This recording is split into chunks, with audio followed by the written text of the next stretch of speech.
Hello friends, all of us have a container of baking soda in kitchen. We will show you the formula to prepare 100% organic fungicide and pesticide by mixing baking soda and other stuff to treat almost every pest in your garden.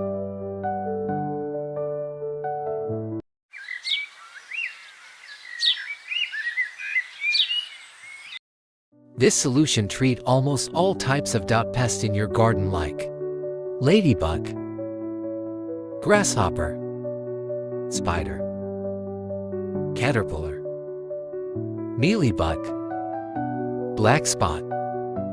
So stop chemical pesticide. The first one is of course baking soda. Mind you, it is baking soda and not baking powder. Take 1/2 liter of water in a container. Add 1 teaspoon of baking soda in water.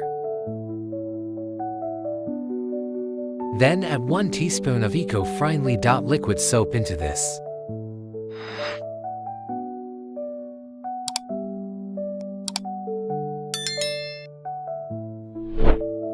And then add 1 teaspoon of vegetable oil into this.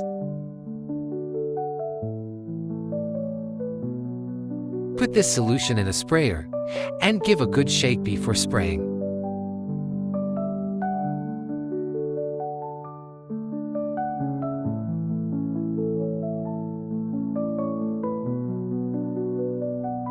You must spray it entire plant.